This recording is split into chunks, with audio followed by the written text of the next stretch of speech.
The Tories are done forever. That's according to Raymond, who's aged 80, calling LBC and nearly having a stroke whilst he does it. And what happens is absolutely crazy. I'm not going to waste any more time. I'm going to just get straight into it. But before I do, just make sure you subscribe because it really helps the channel. And I'll give you my full thoughts at the end. Raymond is in Falkirk. Raymond, what would you like to say? Good morning, Mr. O'Brien, sir. How are you? I'm very well. What's on your mind? Well, just basically, the first question about the Tories. They're completely gone kaput, finished. I spoke to your colleague on the phone just 5 minutes ago to say that just apart from my personal feelings, how I feel about it all, factual things, the bookmakers, who at this stage just now quoting prices for the next election, which could be 4 years, unless something desperate happens. Right now at the moment, joint favourites are Reform and Labour to be successful. Right now, you can have a minimum 4-1 the Conservatives to win. There was as much chance as winning of me being in the moon at 3 o'clock this afternoon. They are gone, finished forever. Forever. All the people, and I'm speaking from people not just being Scottish mentality and blinkered. Where the Tories have not been in power for generations, of course. We have to I understand, yes, but I'm trying to make this subtle point, Mr. O'Brien, please. Call me James. Please. James, I'll call you James, but I get so angry and frustrated. I can tell. And my blood pressure goes through the roof, why, Mr. Raymond? O'Brien. On this subject, why?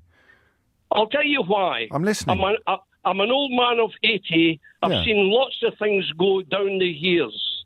And let's be honest about it. The state what we're in right now, society, I'm looking at it all. The standards of everything I appreciate and respect has completely sank through the roof. I'm looking at idiots that are supposedly, you've got your let's be honest about it. Take the Tories right now. In the United Kingdom, the thing that's waiting, that's looming on the horizon, is a poisonous guy called Nigel Farage with his Reform idiot. Have a look. Lee Anderson, Richard Tice, do me a favour. This is bonkers case. This is nonsense. I was hoping Mr. O'Brien, I respect I'm trying to calm you as a down, but I don't think I can. I think I agree with you, actually. But I worry about your blood pressure. I'm not being patronising. Right, I am listening. Please, I am. If I go into a local Witherspoons pub and they're all over the place, I can get an idiotic statement. Willie knows what he's talking about, and Farage is the guy, and Donald Trump. I am listening to, there's people, senior people in Carstairs, which is it's an institution for mentally deranged people. Be a bit careful. I mean, I do genuinely. I don't know if I can say calm down to you. That might make things worse. But there's I can't calm down. Well, you have to calm calm down, Mr. Raymond. Seriously, this is becoming a medical issue rather than a political one. Now you're telling me. I am. I might agree. I might agree with everything you say. You're telling me. I've got a wonderful sense of humour, but it's running short. Well, you and me both, Raymond. You and me both. So why have the Tories? Why. Yes, I'll wait. I'll be quiet for a while. I'll tell you why. Yes. Because they are completely shot. Let's just take this area. I'm not trying to make it Scotland, England, please, but just for a second. In Scotland, all we have up here. I'm trying to be as quick as I can. And no, you fill your boots. Seriously, I'm not going to say goodbye to you until you feel that you've said all your bit. Your spleen is vented, Raymond. You could finish at 2 o'clock tomorrow. What I'm trying to say is, just for one example, up here we have Celtic Rangers and its religious thing. Yes. The majority of the Rangers supporters are Tories. Now the Tories are going nowhere, and the only place they can go, this is only one area, small area up here. They're now joining Reform, and they're singing the praises. And it's like a part of a Scottish whatever cult. And down south in England, this is my main point. Who have we got? We have the Tommy Robinsons, the Paul Goldings. We have GB News. We have all these idiots as presenters. This is no longer the Daily Mail and the Daily Express. We have got GB News, and we had Talk TV. Look at the idiots that are presenters. They're all ex-UKIP. They're all ex-Labour.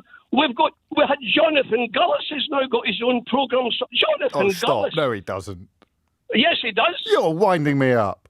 No, wait. How can I tell you a lie, Mr. O'Brien? I'd follow you. I'd follow you over the top, I think, Raymond, this morning. So I'm going to take your word for it on that one. I'm over the top. Is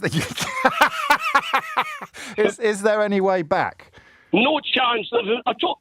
They are kaput.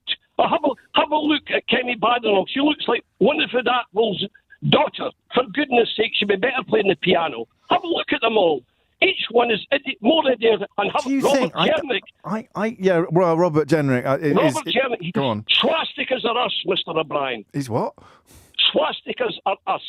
That's a little bit strong. I mean, I don't think you can call him a Nazi necessarily without... Well, he looks like one. What do you mean he looks like one? Don't spoil it, Raymond. You're on fire at the moment. What's a Nazi? What's a Nazi look? He can't. It's not. I mean, anyway. No, let me explain that. Please, no, don't. Let's just scratch the swastikas and leave everything else in place. Right, but please, I will. I was being rather flippant when I say that, but yes. The point is, it's like some of these so-called pictures from the war, and somebody that looks like, and they say he plays the part well. That's the point I'm trying to make. And he's doing populism now in a way that is quite potentially effective. I wonder whether we actually all need to be a bit more Raymond, because I can get very angry about things, but my anger began to dissipate oddly when I delivered the manuscript to my last book, and that's not a plug for the book. It's just that's how I get my feelings out, like you've just got your feelings out on the radio. But it's actually, good to talk to you, Mr. O'Brien. It's great to listen to you, Raymond. It's great to listen to you. But actually, I don't know that. I mean, blood pressure notwithstanding, I don't know that I should be telling you to calm down, because the only truly patriotic position now is fury. Yes, potentially. You're right. Well, yes, next time we'll talk about the Labour Party. No, but please, could I just say one thing? It's not so much fury. I'll tell you what it is. What? We're using Marquis of Queensberry terms, boxing terms, to fight a gang. In a knife fight? Yes. I wrote that line. I wrote that line, Raymond. Okay, I'm sorry about that. No, it's great. It's got halfway. It's got all the way to Falkirk. I wrote it in the Times Literary Supplement about nearly 10 years ago. It's a great line, isn't it? Turned up for a knife fight with a pair of battered boxing gloves and a tattered copy of the Queensberry Rules. Yes. You're a legend, Raymond. Thank you very much, Mr. O'Brien. I'll take that as a compliment. And please call me James. Okay, James. Have a nice day. You take care. It's 10:30. Needed that. Let me be clear. I've analysed political commentary for a while, but this rant from Raymond is just genuinely extraordinary. This is what happens when raw intelligence meets 8 decades of lived experience and a complete inability to filter his thoughts, and the results are just political gold. Most callers call into radio show, they're either boring or predictable, but Raymond is neither.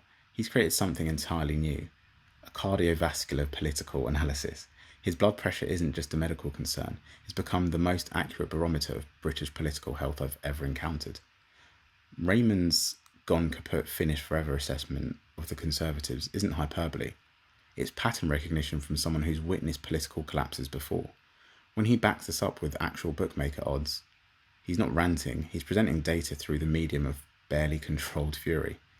And this is brilliant because it works. While Westminster insiders trade gossip and pundits craft careful takes, Raymond's doing real field research. His Wetherspoons test, which is gauging political sentiment in working class pubs, is more methodological than it sounds, and like most focus groups really, the man has accidentally created the most authentic polling system in British politics. And Raymond's dissection of GB News and Talk TV succeeds where most media criticism fails, because it's specific and informed. When he tells James O'Brien that Jonathan Gullis is his own show and O'Brien initially disputes it, then backs down, that's just a moment of pure credibility. And most media critics operate from ideology. Raymond operates from grudging recognition of effectiveness. He hates what he's seeing, but he's honest enough to report it accurately. And that intellectual integrity is rare in political discourse. And I think he just sounds like a brilliant guy. No matter what you think about him, he just sounds like a great guy to be around. But the crown jewel of this call, I think, is just Raymond delivering O'Brien's own metaphor about bringing boxing gloves to a knife fight. I think that was just a really great moment for the both of them. And it just demonstrates how powerful political insights travel through culture and, get internalized by people who live them. Raymond didn't steal the line. He absorbed it, made it his own, and then deployed it perfectly to describe exactly what James O'Brien was initially writing about. I think Raymond's call should just be studied by anyone interested in effective political communication. It demonstrates that authentic passion that I think we all miss in politicians and politics in general. And that's what we actually experience. So let me know what you guys think about Raymond, what you think about the call. I'm really keen to get your thoughts, and I'll catch you in the next one.